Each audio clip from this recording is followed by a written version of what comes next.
আসসালামু আলাইকুম এভরিওয়ান, কেমন আছেন সবাই? আশা করি সবাই অনেক ভালো আছেন। আল্লাহ তাআলার অশেষ রহমতে আমরাও ভালো আছি।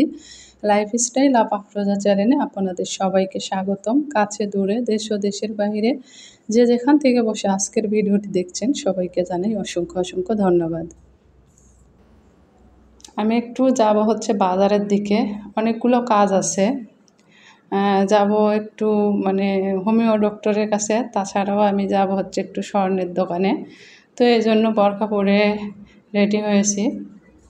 তো মেয়েকে বললাম যে চলো, তো সে বলছে যে না তুমি যাও আর তাড়াতাড়ি চলে এসো, আমি হচ্ছে যে যাব না, তাই বলল। তো যাই হোক, এদিকে হচ্ছে রেডি হয়ে, তো আর আসলে স্বর্ণের দোকানে যাব এজন্যই আমি কিছু কিছু করে টাকা জমিয়ে কিছু কিছু জিনিস করি। তো কীভাবে অল্প অল্প অল্প করে টাকা জমিয়ে কীভাবে আমি ছোট ছোট স্বর্ণের জিনিসগুলো করেছি, সিম্পল যে পরে থাকার, সেগুলো একটু আপনাদের সঙ্গে শেয়ার করব। আসলে যে আয়ের সঞ্চয় নাই সে আয়ের কোনো মূল্য নাই। যার যতটুকুই সঞ্চয় হোক সেখান থেকে কিন্তু কিছু কিছু করে টাকা জমিয়ে আমরা রাখতে পারি, সেটা অনেক সময় অনেক কাজে দিবে। তো আমি তো বের হয়ে গেছি, আর এখানে প্রথমে আসি হচ্ছে বিকাশের দোকানে। তো বিকাশের দোকান থেকে কিছু টাকা আমার হাত খরচের বাজার টাজার খাওয়ার টাকা একটু বের করলাম, কাছে ছিল না। তো সেখান থেকে হচ্ছে আমি বের হই, তো আবার আসছি হচ্ছে হোমিও ডক্টরের কাছে। আসলে আমার জন্যে আমার একটু হচ্ছে সমস্যা, সমস্যা বলতে কি, এই যে গায়ে অনেক তিল বের হচ্ছে মুখ চোখে, তো সেটার জন্যই হচ্ছে হোমিও ডক্টরের কাছে আসি। আর এখান থেকে আমি এর আগে ওষুধ খেয়েছি 2 মাস। ওষুধ খাওয়ার পরে যেহেতু এখন আমরা নাটোরে আছি, আর নাটোর থেকে ওষুধটা নিয়ে গেছিলাম, আর রাজশাহীতে যাওয়ার পরে দেখা যায় যে অনেকটা দেরি হয়ে যায়, তখন আমার আর আসা হয় না, আর ওষুধও খাওয়া হয় না আর কি। তো যাই হোক, এখান থেকে আবার ওষুধ নিলাম, নিয়ে তো আমি স্বর্ণকারের দোকানে চলে আসছি, আর এটা নাটোরের মধ্যে সবচেয়ে বড় দোকান।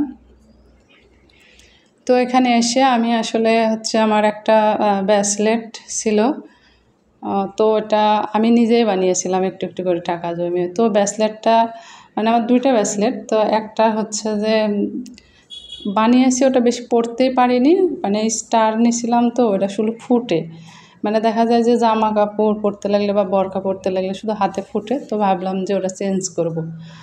তো এখানে আসার পরে তো এখানে চেঞ্জ করে নিই।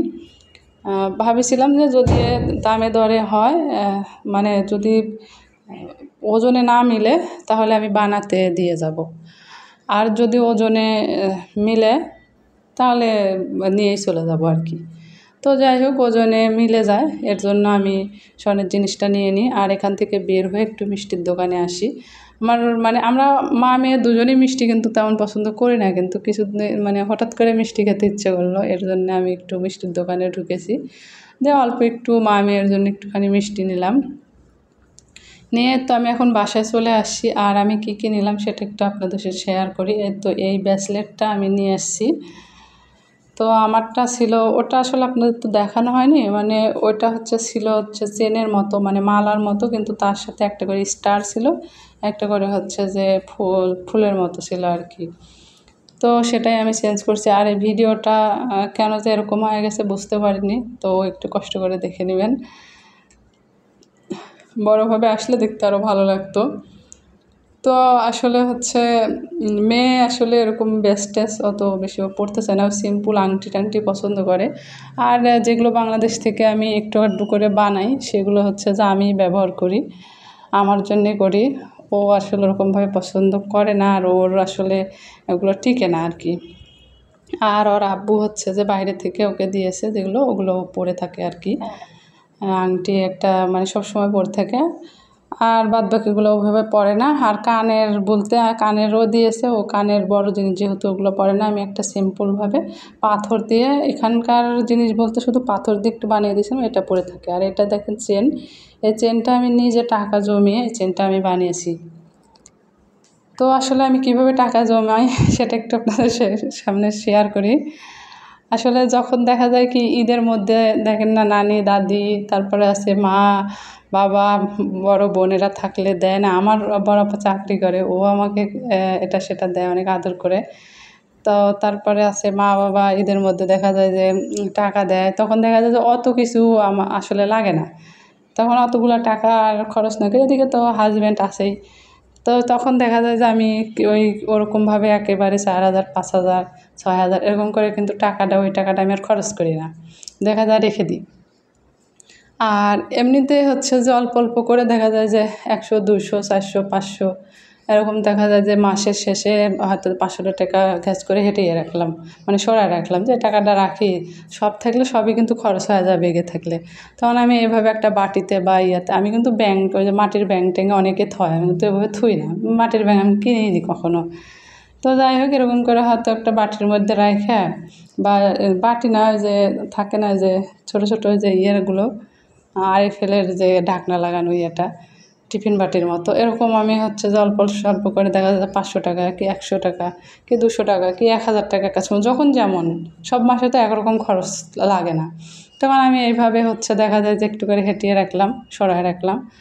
আর এই যে আমার হচ্ছে যে চেন আর ব্যাসটা দেখুন, দেখতে কিন্তু কেমন লাগছে সবাই জানায়েন। তো আমি আসলে অনেকগুলো ব্যাসের অনেকগুলো ডিজাইন পরেছি, সে কারণে আমি এই ডিজাইনটাই নিলাম, এরকম ডিজাইন একটা পরা হয়নি। তো এভাবে আসলে আমি একটু একটু করে টাকা জমাই। তো অনেকে আছে না ঈদের মধ্যে একদম সেই সব কিছু নিয়েও তারপরে হয় না, দেখা যায় যে আরও নেয় আরও নেয়। আমি এরকম না, মানে আমার নেওয়া হয়ে গেছে, দেখা যাচ্ছে 2-3টে সেট নেওয়া হয়ে গেছে, বোরকাও নেওয়া হয়ে গেছে, জুতাও নেওয়া হয়ে গেছে, টাকা আসলে থেকে যাচ্ছে। তখন আমি হচ্ছে যে ওই টাকাগুলো রেখে রেখে এইভাবে আসলে জমিয়ে এই জিনিসগুলো করছি। আর এখানে দেখতেন একটা ছোট্ট কানের রিং, এই রিংগুলো আমি না ছোটো ছোটো সিম্পল জিনিসগুলো খুবই পছন্দ করি। দেখা যায় যে এই যে ছোটো রিং দেখতে পাচ্ছেন, এই রিংটা আমি অনেক দিন আগে বানিয়েছি, তো আমি এরপরে আবার আরেক জোড়া ছোট্ট নিয়েছি। আসলে ভারী জিনিস পরে থাকা যায় না, ভারী জিনিস পরে থাকলে কানে সমস্যা হয়, এই জন্য আমি ছোটো ছোটো জিনিসগুলো পরি আর আমার ভালো লাগে। আর ভারী জিনিসগুলো দেখা যায় যে উঠানোই থাকে, ওগুলো পরাই হয় না, আর কোথাও যাওয়াই হয় না, সারাদিন তো মেয়ের পিছিয়ে দৌড়ানো। তো যাই হোক, এভাবে বানার এটা আমি আসলে পরিষ্কার করে নিয়ে আসলাম, তাই একটু আপনাদের সাথে শেয়ার করলাম, এটা অনেক দিন আগেই বানানো। তো এরকমভাবে আপনারা কিন্তু একটু একটু করে গুছিয়ে জিনিস করতে পারেন। আর এখন তো যে স্বর্ণের দাম অনেক, মানে স্বর্ণের কাছে যাওয়া যায় না। যাই হোক, আমি একটু একটু করে জমিয়ে জমিয়ে জিনিসগুলো করেছি, কানেরটা, তারপরে আরেকটা কানের, তারপরে মেয়ের, এভাবে ছোট্ট ছোট্ট জিনিসগুলো আমি নিজেই করি। তো আমি একদম ভিডিও শেষ পর্যায়ে চলে এসেছি। ভিডিও যদি কোথাও ভালো লাগে থাকে তাহলে প্লিজ লাইক কমেন্ট শেয়ার করে দিবেন। সবাই ভালো থাকবেন, সুস্থ থাকবেন। আল্লাহ হাফেজ।